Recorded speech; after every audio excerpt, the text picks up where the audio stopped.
Almost 1 million people in the U.S. are living with multiple sclerosis. That's double previous estimates. It's an autoimmune disease that attacks the brain and the spinal cord.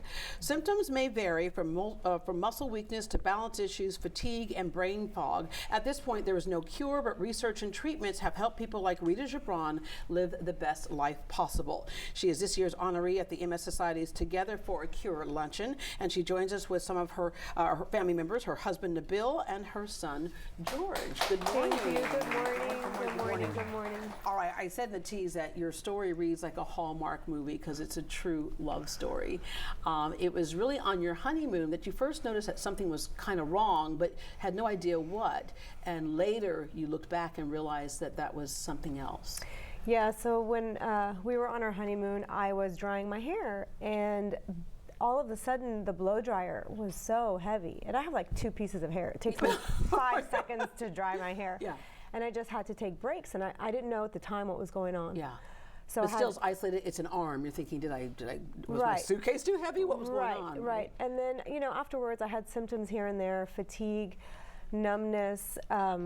When my daughter was, fast forward a little bit, when my daughter was 6 weeks old, I lost my vision completely. Yeah. And that one gets your attention because the other things that you mentioned are things that can mimic so many other things, even to just not getting a good night's sleep or getting a lot of rest, right? For sure. And so then when you lose your vision, that really gets your attention. It did. And I called my husband. He was at work. Actually, my cousin was over. I couldn't even see the phone. At that time, we had phones that, you had to like... The ones attached to the wall? Yeah, let me explain to your son. We used to have these phones, they were attached to the wall. Really? And they had numbers and things. It was a crazy thing. But anyway, Yes. you couldn't see the phone to call. And so we called Nabil. He was at work, and he came home, made an appointment at the eye doctor.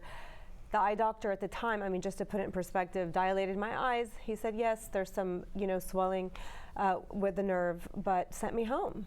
And today, that's unheard of. Fast forward to today. Yeah. But for 8 years, you watched your wife go to a doctor, hopeful that there'd be an answer for something. And what was it like being the spouse? Because as we know, if there's a critical disease, it's not just for that person in the family, it's for the entire family. I was trying to be the good husband and believed her every time she said or she complained about something. I never doubted that she didn't have those symptoms.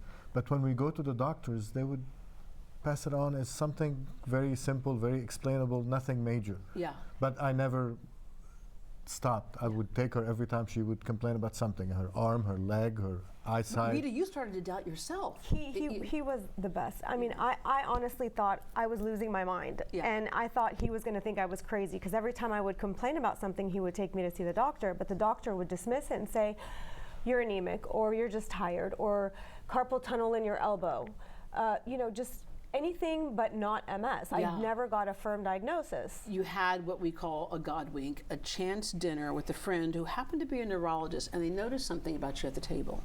So he noticed that I was having trouble cutting my steak, and it's like the silverware was so heavy I could barely pick it up to cut my steak. And then my knife slipped and I cut myself a little bit, and I didn't even feel it. And he looks at me and he's like, are you okay? And I'm like, yeah, why? I just had gotten so used to living like that. You compensate. A lot of times what we do is we compensate, especially when people who you feel like should know what's happening can't give you an answer. Absolutely. And so afterwards, after dinner, he said, I think you should come see me. I'm pretty sure he diagnosed me over dinner, but didn't say anything. Yeah. And I was like, I've been to so many doctors, I'm good. So he called me 2 weeks later and he said, you have not made an appointment, you need to come see me. And when I said no, he called my husband and he said, you need to bring her in to see me. And so Nabil says, hey, what you doing? And I said, nothing. He goes, I'm inviting you to lunch. So he picks me up and he takes me to the doctor's office. Right, to trick you there, right? All right, so you finally get a diagnosis. What was it like to finally get what is this thing that she was dealing with? Well, when I first heard multiple sclerosis, I did not know what it is. Yeah. So we did the wrong thing by Googling. Yeah.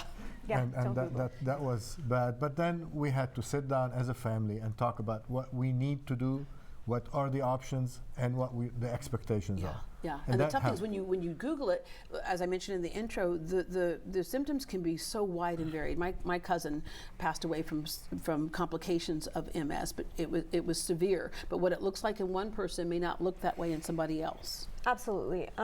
That's why my kids will tell you, they have learned to never judge anybody by what, because sometimes you can't see it. You don't really know what's going on. Yeah. Some people you can see. Some people will have, will be in a wheelchair, will have a cane. There were days when I was walking funny, and there are days when I'm so tired that I do, walk funny, or I have heavy legs, or something like that. But for the most part, you look at me and you think, oh, she's fine. Yeah.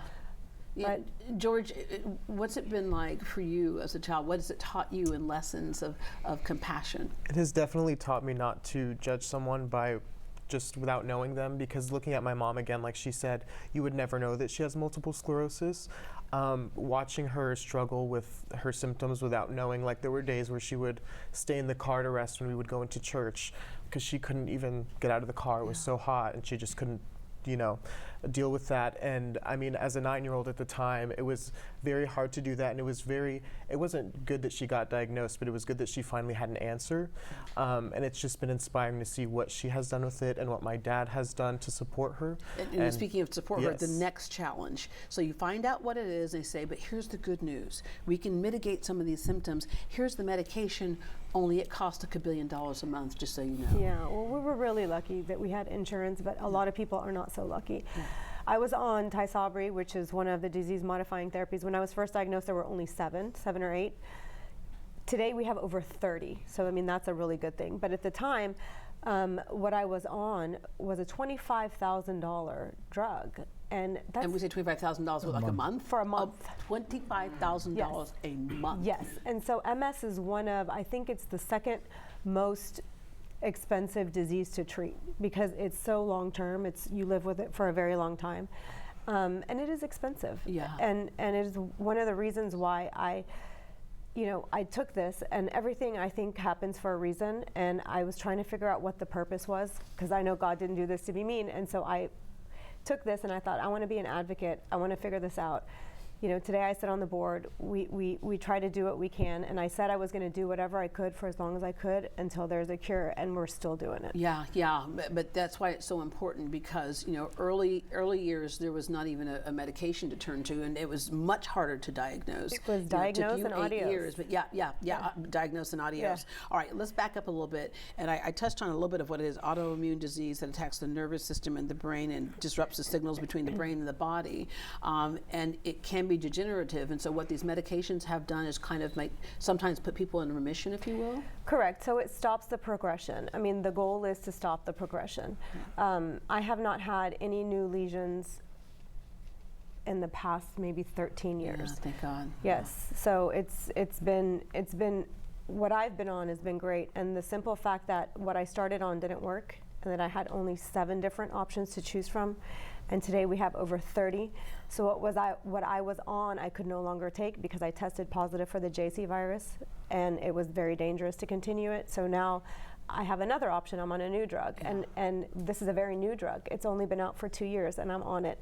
And but that only happens because of research and advocacy. And the other uphill battle a lot of people with multiple sclerosis face is that I mentioned earlier, a million. When you look at some other diseases and they're saying there's 10 million or there's this or that, you're battling for research dollars, and that's why things like this luncheon are so important. Absolutely. I mean, it's all about the money at the end of the day, which is the sad part, which I never really understood. I never really understood how important it is to raise money for certain things and for certain diseases, and what that's making possible for so many. Yeah.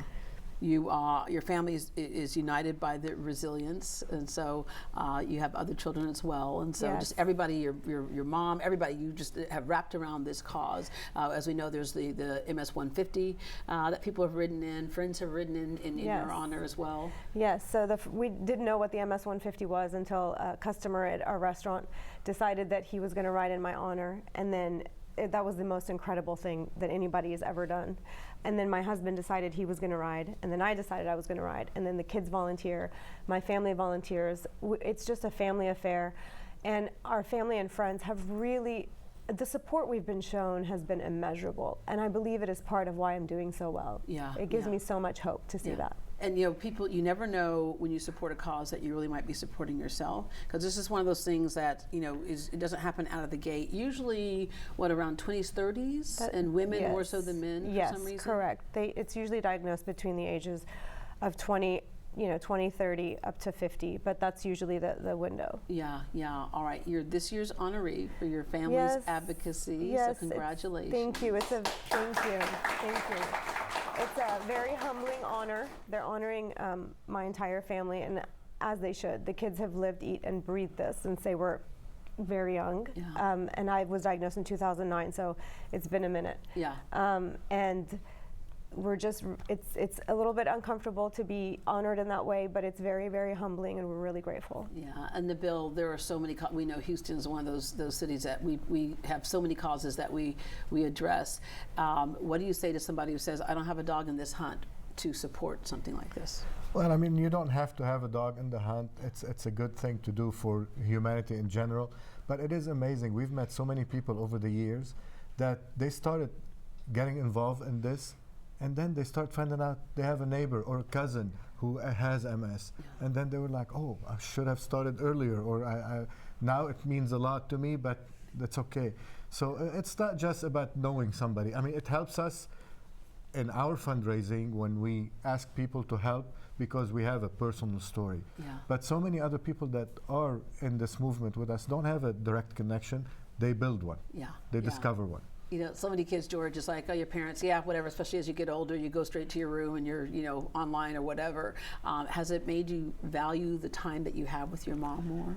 It has definitely made me value time with her more. We are a very close family, and it's just every single year for the MS 150, the entire family, like 60, 70 people, go out and we go at the finish line, support her. Our family's restaurant does food for the team that she rides for, and it's just a great experience. Yeah. I have done that once, which is why I prefer to write a check. And, And we'll take it.